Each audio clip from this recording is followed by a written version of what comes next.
Everyone is always fighting over the same main suburbs of San Antonio. You're talking Vernia, you're talking New Braunfels, but there are many others that a lot of people don't really talk about a whole lot, and we're going to get into 6 of those today. And these are ones that I don't even talk a whole lot about on this channel. I would consider these hidden gems with a lot of upside, and you're not going to want to miss them. By the way, my name is Michael McCall, born and raised right here in San Antonio, lived here my entire life, absolutely love it. I've helped hundreds of families move here to these suburbs, and I'm getting ready to talk to you about. The first one we're going to talk about is a city with big history. Very quiet, a little bit further away from San Antonio, but one of the areas that is significantly exploding in recent years and has gained a lot of attention, but not quite enough, and that is Seguin. Seguin is located right off of I-10, heading out towards Houston, about 30 miles or so from San Antonio, from downtown San Antonio.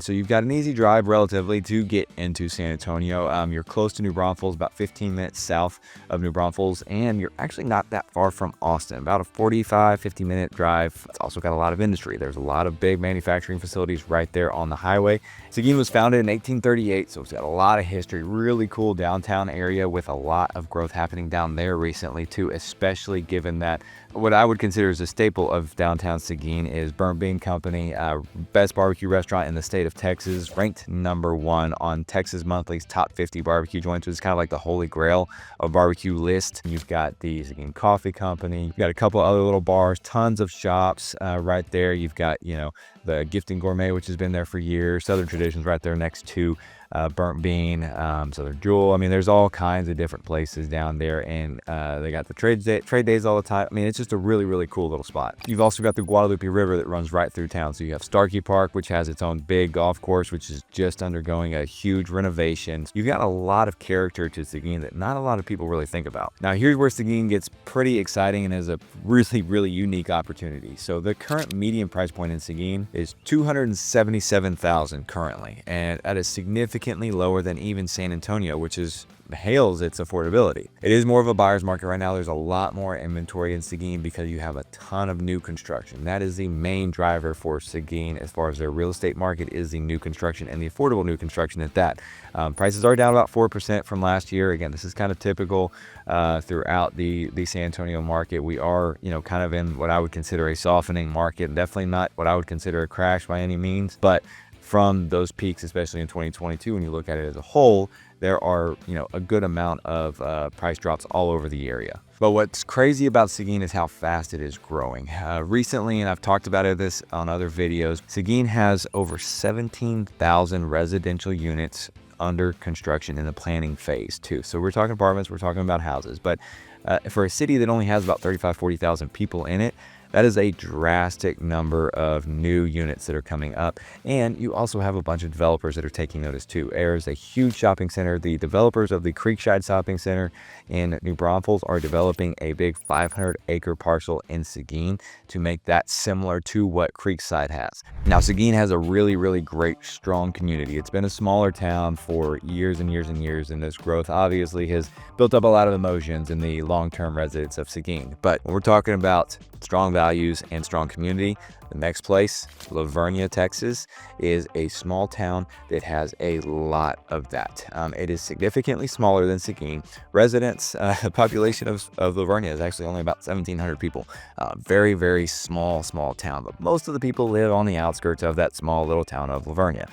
You have Vernia ISD, which is kind of the driver of that Vernia area because it is such a highly rated school district. It's a 4-day school week. You got highly rated schools overall.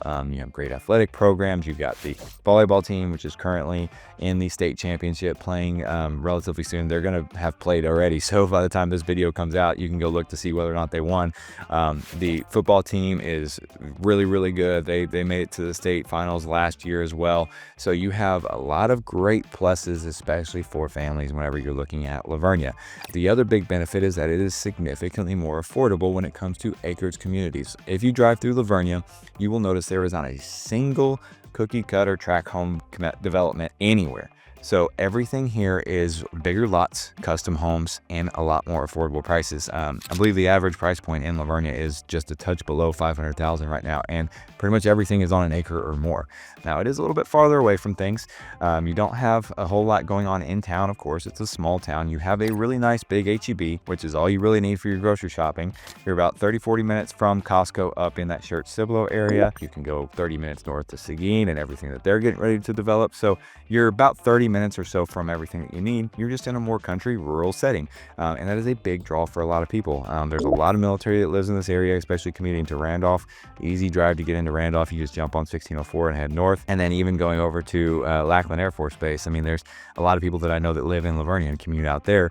And lastly, when it comes to Vernia, it is not just older existing homes. Like I said, a lot of these acreage communities have new custom homes from builders that are selling them as spec homes. And you're going to pay a premium, of course, for those higher end custom builders, but there are some more affordable homes being built in Vernia. They're smaller, what I would consider, more starter home styles, but like, 1,200 to 1,500 square foot new homes on close to an acre. Now, you don't have a whole lot. You don't have a garage in most of those cases, but you can get those for around 300,000, or I think I've even seen some for a little bit less than 300,000 too. That could be a big draw for a lot of people that are looking to get started in something that isn't one of these D.R. Horton or Lennar homes. Now, if Vernia is just a little bit too far away from things and you need to be closer to the city, the next place that we're going to talk about fits that bill. We're talking Cibolo. So Cibolo is right there next to Church, right next to Randolph Air Force Base. So if you're looking at an easy drive to get into Randolph Air Force Base, Cibolo is a great option. You hit 78, go straight, 5 minutes, you're there.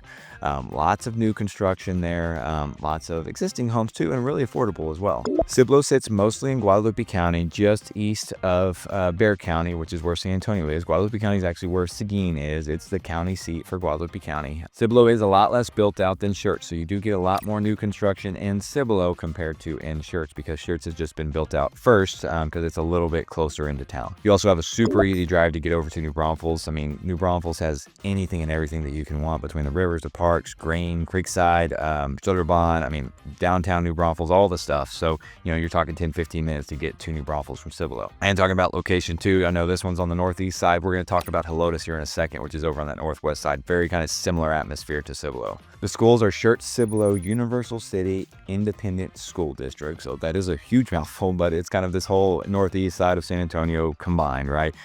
And on niche in 2025, it received an A- rating, which is a pretty good rating, obviously, an A-rated school district. You have lots of development, retail development, restaurants. You've got a little downtown area in Cibolo, which has some cool little restaurants and outdoor spots that you can go to.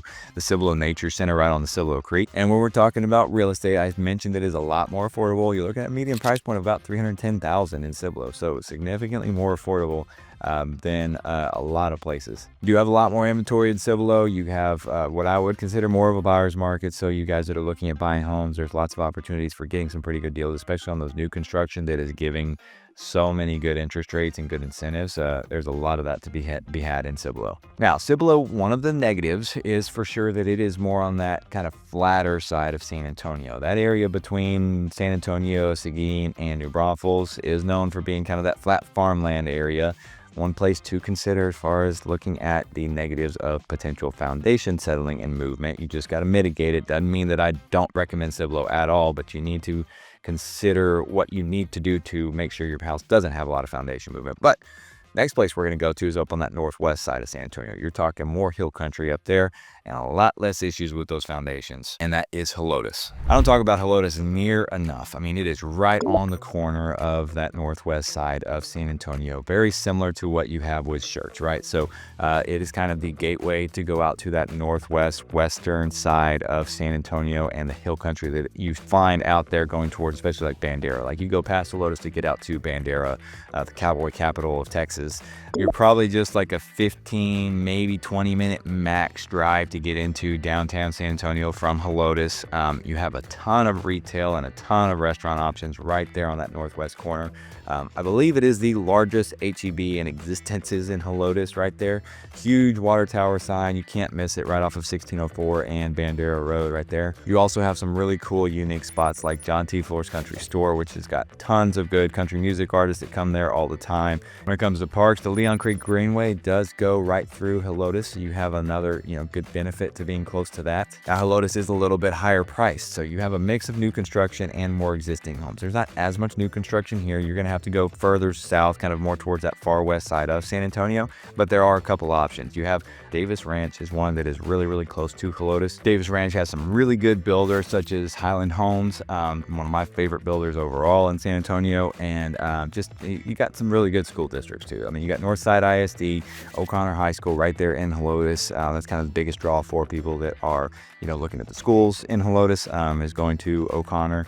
So like I mentioned, Helotes is a little bit higher priced. You've got about $440,000 median price point. And that's because you have a lot of those bigger established homes, and you also got lots of hill country views. A lot of these houses that are on some of these more, I would consider more custom homes, right?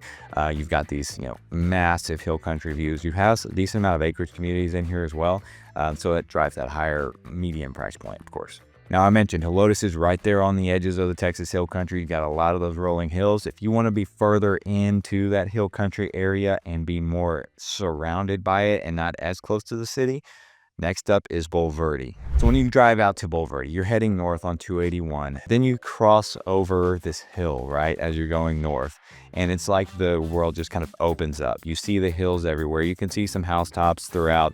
That is the Bulverde area. That is the front porch to the Texas Hill Country. It's only 22 miles north of downtown San Antonio, even closer to the airport. So for those of you that travel a lot and want to be close to the airport, it is an easy 15-20 minute drive to get there. You've got an easy location as far as if you wanted to go hang out in Vernia for the day or go take advantage of everything that's in New Braunfels. You're pretty close to both locations. And another place that we're going to talk about here in just a little bit up north, Canyon Lake, you're an easy drive to get up into Canyon Lake and enjoy the recreation of that huge lake. I mentioned its beauty. Bulverde earned its Scenic City designation in 2017. In addition to being close to Canyon Lake, it's also right down the road from Guadalupe River State Park. Now, Bulverde is historically a very small town, right? There's not a whole lot going on there, but there is a lot of development recently. You'll see at that intersection of 281 and 46, they are expanding that intersection drastically to help with all of the traffic that is going on right there. You just have a lot of people that are coming in and out from San Antonio, going back and forth from Bulverde to New Braunfels, all those different things, and it all kind of congregates right there at that intersection. So there's a lot of growth right there, and traffic can be backed up there pretty good. They're building a lot of stuff. They've got a Walmart, they've got a big, huge HEB Plus, they've got Home Depot, Tractor Supply, they've just built an academy. There's lots of restaurants right there. You do have a lot of neighborhoods that have gone up. You've got Copper Canyon, which is a really nice D.R. Horton community, Johnson Ranch, higher end homes up there, and then you've got Hidden Trails, which is probably the most affordable neighborhood in Bulverde. In addition to those big, more retail, I would consider, I guess, more chain developments that are going in right there at that intersection. You've also got the district on 46, which has tons of little shopping areas. You've got the Branch, you've got Antler Cafe, you've got tons of local spots that are really, really unique and give a really good atmosphere to the area too. Now, real estate, it's again a little bit higher priced area. And when you get up north into that hill country area, it's typically always a lot more expensive. So you're looking at about a $470,000 median price point in Bulverde. You've got, roughly a couple hundred homes on the market with a mix from those, new construction neighborhoods in addition to those more acreage luxury estates, right? School districts, you're looking at Comel ISD, extremely highly rated school district, and it feeds into Smithson Valley High School. Just won the state championship in football last year. Very, very high academic ratings, and overall an extremely desirable school district in a lot of ways. Bulverde is what I would consider the middle ground if you're looking for something that is not quite as busy as New Braunfels, but is a little bit more affordable than Bernie and is still really close into San Antonio. A lot of people will focus in on Bulverde for those reasons. Now, speaking of lots of outdoor recreation, let's not forget about Canyon Lake. Now, I talk about Canyon Lake a lot on this channel, mainly for the lake itself. But what people don't know is that Canyon Lake is a town as well. So that area surrounding the lake is considered, of course, Canyon Lake. Suburb of San Antonio, not so much. It's a little bit further out there. But it is an area that a lot of people will live to be close to San Antonio and also close to New Braunfels to be kind of in a good happy medium spot with a lot more affordability for those hill country homes. Little details about Canyon Lake. It is an 8,200 acre acre lake with over 80 miles of shoreline. You have a lot of open water, a lot of public access points to it. It's about 35 miles north of San Antonio. So again, it's a little bit farther out, about the same as Seguin, but it takes a little bit, I would consider a little bit longer to get down into San Antonio. Lifestyle is all about outdoor recreation, of course, being on the lake, whether it's you've got, a wakeboarding boat, bass boat, pontoon boat, jet skis, any of those number of things. It's obviously the biggest lake in this kind of south central Texas area for recreation close to San Antonio. There's others out further north, and as you get closer to Austin, there's a lot up in those areas as well. But especially looking at affordability, the affordability in Canyon Lake is really, really appealing for a lot of people looking for kind of that lake life without being right on the lake. In addition to the lake life itself, you've also got a lot of other stuff going on around there. So you've got the marina, of course, the Canyon Lake Marina, but you've also got Whitewater Amphitheater, which is some of the biggest country music artists. I mentioned John T. Flores. Whitewater Amphitheater is kind of like the big Texas country music venue in the central Texas area, right, in the San Antonio metro area. You're also extremely close to New Braunfels for all your entertainment and everything you want to go to there.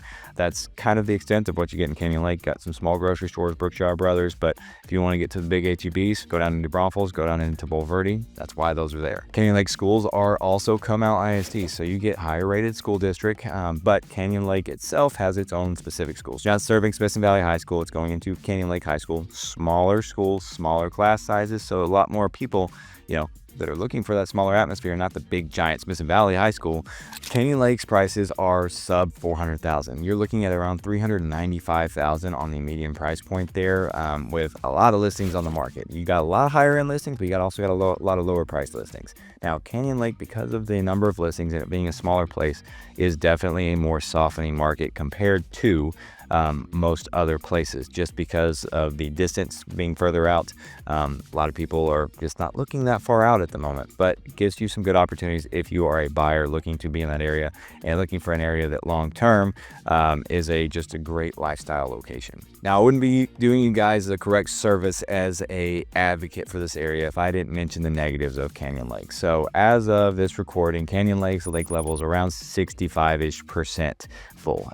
It is down significantly, especially over the recent years. We've had pretty good heavy drought in the San Antonio area, and it has led to that Canyon Lake water levels going down a lot. There's a lot of the boat ramps that are closed. Many of them are still open. It's not like you can't get into the lake. It's so big. There's still a lot of places that you can utilize it with, but it is definitely a cause for concern. Now, I will say, it's not like I haven't seen this before. There are multiple different lakes. Medina Lake out on that west side of San Antonio, I've seen it go to zero all the way up to completely full again with some big rains. So it just takes the right rains coming through, fill it back up. It's cyclical in nature. These South Texas lakes kind of tend to do that quite regularly. I've seen it. Like I said, I lived here my entire life. I've seen this regularly over my entire life of being in this area. So now that we've hit all 6 of these suburbs, I want to know, please, if you do anything else, comment down below what is your favorite one out of these 6. And if there are any suburbs that nobody talks about but should, comment those too and talk about why more people should talk about them. Tell us what your favorite thing is about them, and tell us what your least favorite thing about them is. I know a lot of people would be interested to see that. All the suburbs of San Antonio are one and the same, essentially, in a couple different things. You get the lifestyle of being in the San Antonio area, which I absolutely love, and will never leave here. You've got great school districts all over the place, hill country views, affordability, and just my favorite thing about this area is the great people. So if you have any questions whatsoever or are looking to move to any of these suburbs, I run the Life in San Antonio, Texas home group. Again, my name is Michael McCall. I've been a real estate agent in this area for years and years and years, and I've helped hundreds of people just like you move here. So whether you're looking at moving here in 2 days or 2 years, schedule a call with us. We'll help you guys out and make sure that you are well taken care of and on your way to making this San Antonio area your home. And if you want to see some more mistakes that potentially you could make as a home buyer in San Antonio, take a look at this video right here. It is a must see for anybody looking to buy a home in San Antonio. And till the next one, guys, we'll see you there.